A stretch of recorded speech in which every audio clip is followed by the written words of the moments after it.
Batmobile? When did we get this? The Blast Lane Batmobile. Mattel just beamed that to my mind. Wow. Yeah, I know, it's impressive. So, yes, my friends, let's talk about the second Power Attack Batmobile, the Blast Lane Batmobile. Now, it's been about 8 months since we got in the other Batmobile, and lots changed in Power Attack land. Most of the items do not even say Power Attack on them anymore. As a matter of fact, Power Attack is a title that is reserved for deluxe figures these days. Everything else is just Batman. You're just impressive in general. You know, the line's less than a year old, and we've already got 2 Batmobiles. Mm-hmm. We waited more than a year to even get 1 Batmobile for Brave and the Bold, so, you know, it's pretty good. I wonder how many more we'll get before the line's over. This is an impressive little car, and I really, really like it. But there's some other things that we're going to go into that maybe, you know, could have been different. But, of course, we can't wait to get into that with you guys. There's only one way to do it, and that's to have a closer look at the Blast Lane Batmobile.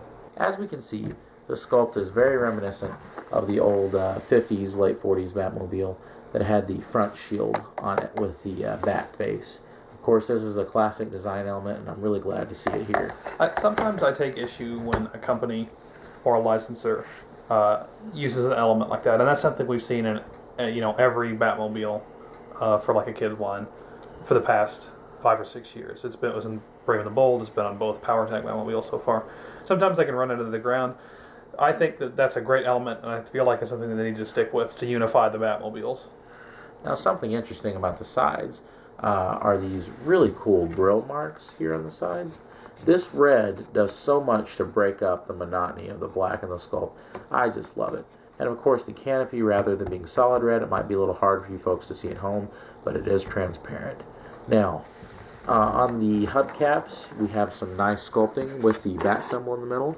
Much like the other Power Attack Batmobile, I would have preferred there to be a little color on the bat symbol. But of course, you can't get everything you want with this, and I'm just glad that the spokes are different than the interior color, and it really makes it pop. Especially as you can see when it spins, it really creates a nice little whirl effect. Now, one interesting thing about the sculpting is on the sides around the cockpit, it juts out with these sort of spikes in a way, these sort of ridges on the side of the car, and I really love that. It adds a lot to the overall look of the vehicle. Like a lot of terrific Batmobiles, the original Batmobile from the 40s being one of them, also the Batman Forever Batmobile that has a single large fin in the back, which I think is very cool. We haven't seen that since the Brave and the Bold Batmobile. Also, all Batmobiles have to have some sort of propulsion system, and this one's a little unusual. I assume that this is the thruster for the back, but it's obviously a large red bat symbol, the Power Attack bat symbol specifically. Now, you comic book fans at home will realize that in Grant Morrison's Batman and Robin series, that Frank Quietly often drew the Batmobile in the first story run in a way that featured a gigantic red bat symbol as the cockpit windshield over a black car. And when I see this, it really reminds me of that Frank Quietly design, initial Batmobile from Batman and Robin, and I'm so glad to see it back here. Also, as we can see, there's some ridges on the side that break up that bat symbol a little bit, so it's not just a bat symbol hanging out. It actually seems like maybe a more technical part of the car.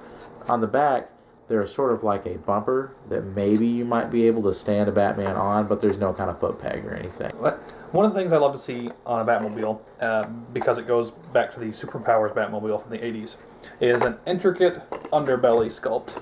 And there's all sorts of great technical automotive inner working stuff on the bottom of this one. Just like the first Power Attack Batmobile and the Brave and the Bold Batmobiles. Just a lot of excellent sculpting. Something that Mattel doesn't have to do, but it's just it adds so much to the vehicle, and means if you want to flip it over like the Batmobile's been wrecked and play, it's not just a plain bottom. It's going to give you some interesting looking play area. The circuitry on the bottom reminds me a whole lot of the Batman Beyond circuitry that was inside of his Batmobile and also inside of his costume. Which leads me to a few of the design influences on the car itself. Now, as I had said earlier, of course, we have the giant bat head that's on the front, like so many of the Batmobiles of days past. And as we can see, we have the 2 twin machine guns on the sides.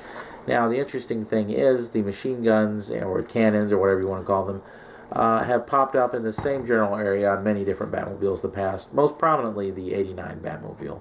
So I was really glad to see them on the front. Now, As for paint application, the paint definitely reminds me of Batman Beyond. I really love the red and black scheme.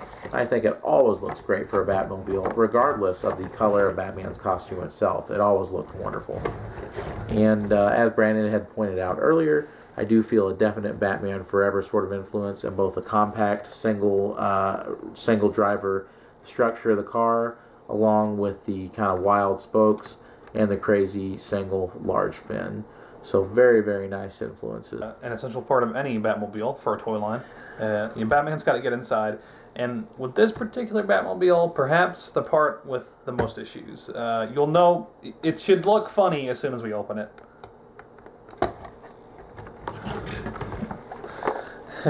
Batman just lays inside of the Batmobile. There's no restraint. There's no way to hold him in properly. There's no steering wheel. There's not really a seat. It's more like a fainting couch. Now, as we can see right here, Batman's legs kind of go into a nothingness in the back. And why is there not a steering wheel? Well, it's simple. Batman's hands would never reach a steering wheel all the way down to his legs. Now, why doesn't the car end here? Well, in order to make sure that a 6-inch figure could fit into the cockpit, and this comes with its pluses and minuses, and we'll talk about that. As you can see, when you raise the hood, part of the entire front of the car comes up with it. It's not just the red part. So that leads to there being no steering wheel. If there was, I suppose it would have to be mounted here, and that might be a little tricky. Instead, as Brandon aptly pointed out, Batman lays in sort of a bed, almost like a coffin of some sort, a Dracula coffin. Now, Batman easily comes out. As we can see, there's not too much in the way of sculpted detail on the interior. The seat looks okay, but there's not really much going on there. And as I said, down where the legs go, there's nothing going on there. So kind of a boring interior and nothing to keep your figure restrained. Now, I don't know about Jared, and I don't know about you folks, but I like to think that the way Batman pilots this Batmobile is that when he sits inside of it, a helmet comes down out of the roof, and he controls it with his mind. That's the best I can come up with. What do you think? I don't know. Well, this thing looks like a Batman Beyond Batmobile, so it is the future. Anything is possible. Now, voice activate, whatever it is, it's something impressive. This is Batmobile Mark II for power attack. He's beyond things like a steering wheel. Okay, we don't need them anymore. Now, something that you all may not really realize is just how unstable the figure can be inside the car. Let's say a child is really rattling this thing around. It looks pretty stable right now, but check it out. Nothing's keeping Batman in there, and that's going front and back, and that's going side to side. However, if you just roll the car, as you can see, Batman's not really going anywhere. It's fine like that, but just keep in mind, if you got a child or a youngster and they do this, especially for a smaller scale Batman that you might throw in there, there's definitely going to be a lot of rattle action. It could ding up your Batman, it could scuff up the interior of the Batmobile, so just something to keep an eye out for. Yeah, be careful. Now, the opened, unconstrained nature of this cockpit is an advantage from one point of view. One of the biggest and most frequent questions we got about the first Power Attack Batmobile is, will it fit my DC Universe Classics figures? It was a stretch to make that Batmobile do it. But this one is actually not much of an issue. Now, in order to do this, you sort of have to load your Batman figure in a particular way. Let's take, for instance, the Batman Legacy Angry Batman, or Modern Batman, as he's officially called. And let me show you what I mean. Now, what I would do if I were you is I would take Batman's legs and I would have them sort of in a crouching pose like this. That way his legs are as small as you can get them. Now, next I would take Batman and I would seat him in legs first. And then, as soon as he was comfortably in with his head clearing this top part, so you sort of have to cram him in just a little bit. Once it's cleared, you can then unstretch the legs. So, after we unstretch the legs just a little bit, so with a little bit of tinkering, as you can see, Batman is in there. And I mean, he fits, even though it doesn't seem like he has much clearance to actually see what he's doing. Without question, he is inside the Batmobile. He is inside the Batmobile. It can close. It can close, no problem. One of the advantages with larger figures is they don't rattle around quite as much as the actual Power Attack figures that it's intended for. A word of caution, folks. Once you get them in there, it's not so bad. Getting them out could be a little more complicated. The main problem is the head is now under this clearance. So I actually strongly recommend you use a lot of caution when you do it. Particularly be careful not to damage the ears. The brand new 52 Batman figure actually doesn't have as much trouble because it is a little bit shorter and the ears are very, very tiny. So it is possible, guys. Now, what's much easier if you want a comic book style Batmobile for your Movie Masters Batman, he actually fits in there very comfortably. You don't have to do much more than just slide him in and make sure the head clears.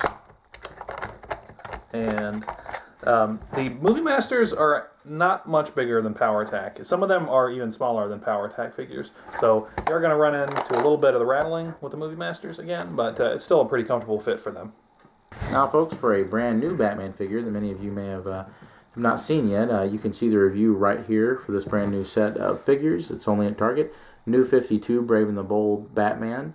Very, very nice. As we can see, the Brave and the Bold Batman fits very nicely into any of the Power Attack Batmobiles. As a matter of fact, he's sort of small for it. So as you can see, if you get him back there, he'll be fine. However, rattling is very easy with this figure as it's smaller. But if you close it up, have him standing on the outside, it actually looks better than the other figures, as it seems like a more appropriate scale when standing on the outside. So not bad. And last but not least, we want to take a look at it in comparison to the first Power Attack Batmobile. On first sight, you can see that they do share some definite design characteristics. The bat face in front. And then if we turn it to the side, you start to see that one is much larger than the other by quite a good margin. Now, this Batmobile is longer and wider both, but this Batmobile is actually quite a bit longer. It's only by an inch or two, but it still is noticeable. The other thing that might be a little off-putting to some is that this cockpit maybe had a wider clearance. However, I don't know about you folks, but a wider clearance won't really help me fit most of my figures in. It needs to be longer, and this seems to have more of the longer clearance for the figures. The other negative thing by comparison is the lack of action features. Of course, this Batmobile had the very good, very strong battering ram feature where you push the hood down and the bat face extends out. And there's also a projectile for this Batmobile that's missing. And you would think that they would have had projectile slots for these two points right here, but of course nothing. And then there's not enough room left in the hood from the cockpit opening for there to actually even be a mechanism in here for the bat head to jut out. So unfortunately, the Batmobile does not shoot or does not propel anything out. It's just a nice display piece. Rolling is its action feature. And it's a car. Isn't that enough? What do you people want? That's actually on the back of the box, too. It shows like a swoosh in the back, and it says wee or woo or something. Hilarious. There you go. All right, folks, so that was our closer look at Mattel's new Blast Lane Batmobile. Now, as we mentioned, of course, things look great about this Batmobile. Yes. There are some definite shortcomings. In the context of a plain Jane vehicle, I have no complaints about it. But when you consider the qualities of the last few Batmobiles we've gotten, the previous Power Attack Batmobile, the old Brave and the Bold Batmobiles, this one leaves a little bit lacking in the action feature playability department. The amazing thing, though, is that it's actually the best design, probably, of any of the Batmobiles in the past few years. If I could get this with a ton of with a battering ram and with wings that pop out or anything like that, I would be pleased as punch. Whoever designed it, Mattel, should be really proud. I think it's a beautiful design. It pays homage to so many previous Batmobiles of the past. For that reason, even without any play features, no proper restraint for Batman, and no interior details whatsoever. And because it can fit some of your other figures, and it has a versatile kind of cockpit, this thing has to be 4 stars, even though there's really no play value besides a rolling in. It's a good bargain, too. We're talking about a $20 vehicle. I don't think such a thing exists on the market. Right. Otherwise. Well, I mean, when you think about it, the other Batmobile was $25 to $30 at most retailers. So we've actually, even though it's smaller, we went $5 lower. Yeah. Which is great. And I think that $5 accounts, for the loss of the features. Right. So I think overall, I highly recommend this Batmobile. I think your children will love it. I think you will love it as well. And I just can't recommend it enough. What a great start to 2013 and all the Power Attack products. So thank you guys, and please rate, comment, and subscribe a lot. And keep tuning in to Fanboys Forever. This has been Brandon. And this has been Jared. God bless. Signing out. We're using our powers.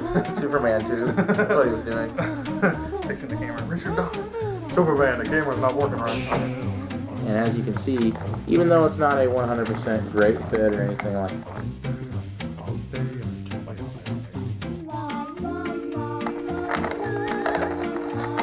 great for the bloopers. Yeah, I mean, unmistakably, he is there. Yes. So, I mean, And, hold on, let me refilm that again. As a matter of fact, if you turn them to the side here, that is not going to work that way. He is. I don't want to be a Justice League. I don't. The mining is just too good. Whoa. This is not exactly the best thing in the world you can do for a 6-inch figure.